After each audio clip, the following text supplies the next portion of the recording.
So since you brought up good and bad, this sort of, you know, the changing of storytelling in Indian entertainment, and you know, because we have Samir here, who as he said was a custodian of some of these for a few years, of some of these old, truly quintessentially Indian stories, so to speak. Do you think this changing of Indian storytelling is a good or a bad thing, and you cannot cop out by saying it's a bit of both? You have to take a stance. No, absolutely, it's fantastic. Yeah. You know, this change, see, change is inevitable. I think, you know, obviously at one point Hollywood saw a change happen. Right. They used to make, you know, what was called formula films at one point of time, and then European cinema and Japanese cinema and you know, Iranian cinema every cinema actually has gone through a tremendous amount of change. And I think we are at the cusp of exactly that, which is we are standing at the point where there's some tremendous amount of change happening in our industry.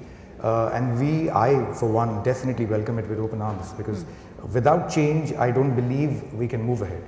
So change, yes, I'm always for change. Yeah, and I think, you know, the good thing about, again, with this whole story being, there is no such, you know, there used to be, we could hear that, you know, this is the formula, or this is what happens with your big ticket films, and this is what you call mainstream films. But every few months there is a new movie, like Delhi Belly came out and became a mainstream film because it did business worth almost $10 to $12 million in India.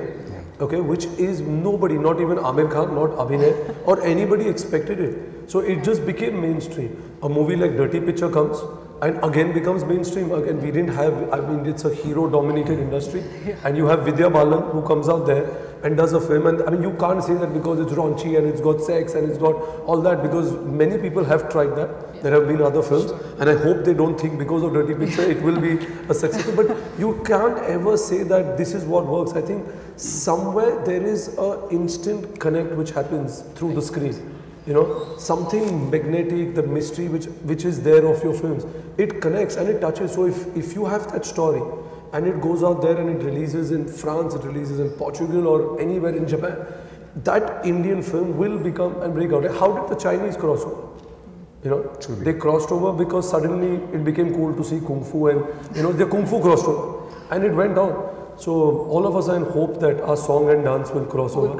And then I can show these clippings where I'm at Harvard and people are singing my songs. So hopefully I'll use that next time. Next time. Yeah, so I mean, I think I'm sort of long term an optimist, but short term somewhat pessimistic given what has happened, because I'll drag into the storytelling not just the tradition of Bollywood but also Indian television, for example, and literature and books and so on. I happen to be in all these spaces, fortunately or otherwise, and I think in India right now there's a massive churn happening, and globalization is just one of the forces. The economic liberalization has unleashed many things, so many things are going on at the same time. And if I look at the output, let's say, of Indian television, I think it's a wasteland. And you know, if you look at it in comparison to even what state old Doordarshan produced, they produce landmark drama, you know, whether it's a Tamas or a Bunyad and so on. And that kind of risk taking is not going on in television. So it's not clear to me that globalization alone will be a force for positive things to happen. You know, I mean, even in the US it took a long time for something like an HBO to emerge, for Sopranos or The Wire. But right now I don't see, the forces don't seem to suggest something like that happening on Indian television, which you have to remember. Someone in a big television channel told me, look, a film makes 100 crores, that's I don't know how many $1 million. That means 1 million people, 1 crore people saw it. But 10 crore people see it on my film, on my channel. You know, there's a star. That is true. Right? So television is very important, and if I look at storytelling and I look at the market share for HBS, you know, familiar terms, I am somewhat pessimistic of how the tide has gone. I think, like I said, I'm always a long-term optimist. I think things will improve. In fact, Indian film industry is the perfect reason to hope, because in the last 4 or 5 years, in fantastic, you know, experimentation, Delhi Belly, LSD, you know, your films. But I think overall one should not be too optimistic that automatically because of globalization things will improve. They haven't in television. No, but you know, also I think in television, most of it is only being consumed by women who are housewives, who are more than, like, I don't know of a single person of my generation who wants to go out and watch TV. Yeah. So because it's not, there is no content there for me. There is nothing exciting me, which was when I was a kid to go and watch Hum Log or Bunyad or Ye Jo Hai Zindagi. So I think if you create content for that audience and you position it on that level, you will find in a new audience coming in, like they came to movies. How did somebody come and watch a Delhi Belly? Where was that audience? There is a huge impact, and I think which is working in all, like even earlier, like we were discussing, like because of the content going global, you're having partnerships on all levels. Like you're finding us sitting there as filmmakers and I'm making a film. So now I need to know that this movie is going to release in these many countries and it's got a great story, it's got a great potential, but I don't have the right DOP, like a cameraman, who can capture this into that visual medium. So I need to go out to LA, or I need to go to England or Germany and hire a cameraman. So today you'll see most films actually, you know, because of this whole globalization, also sharing people, I mean sharing, you know, so there are professionals, there are musicians coming in, there is Rahman who's going out there and composing, there are actors coming in and working, there are even down to costume. Like for my film, I had a costume designer because I was doing a period film or I'm doing anything, I'll bring in a costume designer from London because I know Indian, in most of the costume designers in India, some of them I've not got the experience. So if I'm making my movie today, so I think this all is also helping, you know, in terms of relationships in between, partnerships happening on different levels in creating that film, you know. So I think with TV, I think it will reach there. I mean, it won't take another 5 to 10 years. No, as we speak on television, there is you know, some amount of stuff which is happening, which is going to be quite radical. You know, which will happen over the next year, which should, you know, and this is again coming out of learnings like from films like Delhi Belly, because even exactly like Ritesh said, nor Amir nor me ever, I too was a pessimist on that front, to the level that I was not sure the film is going to release, leave aside doing good business. I was, you know, I didn't even know whether we'll go past the censor board screening. You know, because, but luckily enough, we had absolutely no issues on the censor board front. What that tells us, and the success of the film, what that tells us on one level is there is an audience, there is an existing audience, which was just not getting the kind of content for them to applaud. They were not getting the content, and suddenly now, with the present scenario, we are giving them that content. The similar thing is going to happen on television, because now I think television has reached a saturation point, you know, and probably now is the time when there is going to be a major paradigm shift in terms of television industry as well, to see that a lot of new content for the newer generation, which is going to come in for the youth, because youth doesn't watch television in India, absolutely zero. So that's the reason why I think creating content for them, and that's just about to happen. I think we should open it up to questions from the audience now. I believe there's going to be somebody with a mic, or so if you would, oh, there's mics. Sorry, the light from the camera is straight in my eyes.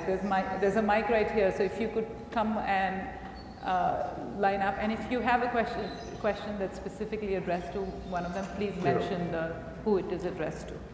Shall we start with that one? Yeah, please go ahead. Hi, my name is Rohan. I had a question about Bollywood moving into online streaming. Is Bollywood actively pursuing the option of online streaming, especially for viewers outside of India, be it movies or the television? And if you are, how big do you think the market is, and if not, do you not see a potential? You know, the thing is, of course, you would want everybody to consume your films legally, so that's the first step. But I think within India, I mean, I'll answer your question in two parts. Indian films within India, to put them, we don't have that high speed in terms of in India for the downloading films. It's quite slow, the network. So for that reason, I think it's a blessing, because otherwise then you would see your ticket sales going down. Because I think it's just that it's the same mentality everywhere. If something's available for free, they want to consume it that way. And that's what has killed the music industry, I think, even here as well as in India. So I think that is one thing, but to market it and to give it for streaming, yes, we have. In fact, it is available. It is like, but it's not on the same day and date. So there is a kind of a delay when it comes on to the network in terms of for downloading or streaming. Movies are going on to iTunes. Music is going on to iTunes. So definitely it is a very important platform, but I don't know whether it needs to be done simultaneously. I mean, it has to have a gap, because otherwise it would kill the potential of people going to watch it in the theaters. And we make our movies for people to enjoy on a big screen. Okay, thank you.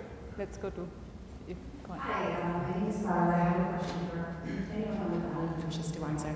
I'm really, first of all, a big fan, and secondly, really interested in Indian cinema in general, but especially movies with a social edge, a social message. For example, Three Idiots or Tare Zameen Par, and these commercial movies, but especially also sort of independent movies and documentaries and things like that.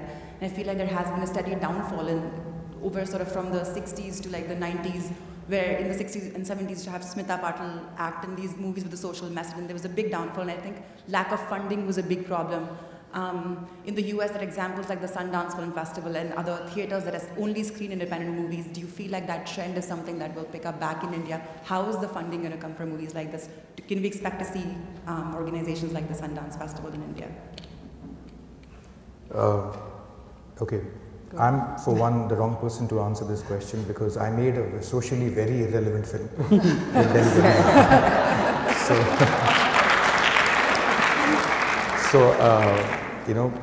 So I think that question I'm going to pass on to Ritesh.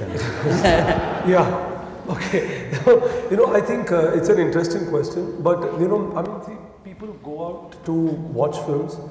I think to be entertained, they want to forget their misery. They are, anyways dealing with so much of. I'm not saying that because of that reason you shouldn't have, but I think there has to be a balance. Like you rightfully said, Three Idiots had a very important message in the film, but it is an entertaining film.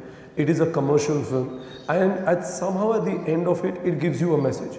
I had a very simple and not in your face message even in Rock On, which said in one line at the end, don't download this music, go and buy it. Now I didn't mean to go and buy my music, but it's just a thing, because you're making a film on a rock band, and the way the music industry was going. So to support that, we made, it had this line. Now it did work on a big level, because suddenly after the release of the film, I was told by the music label that the physical sales, which are zero, had suddenly jumped up by 10%. So it did have some impact. So I think it is important to have a balance, but I don't know, you can't just mix and say that a social film has to be, be made commercial, because they're two different mediums. They're marketed for two different reasons. They've been positioned differently. But yeah, it has to. You can't just say that because you are evolving and you're growing and you to forget about it. And I don't think we have, because there are films being made like Pan Singh Tomar, which is again bringing, you've had Bhagat Singh, you had Rang De Basanti again, which again got you, so I think what filmmakers are doing is realizing that it is a large audience. The films, there are people investing in your movies, which is expensive. So it has to have a balance where you get in a message and people are still being entertained. I mean, if you just call them to a room and make them feel even more miserable, they're going to come out not understanding the message and abusing the filmmaker even more. So I think you need to balance that out. Films hard to fund? Have you tried? Yeah, no, I think the film has to be about the story. If you're going to be, it's a work of fiction, then it needs to appeal at the story level, whether educational or otherwise. It's the same thing. You can't force education onto kids. It has to be something that they want to watch.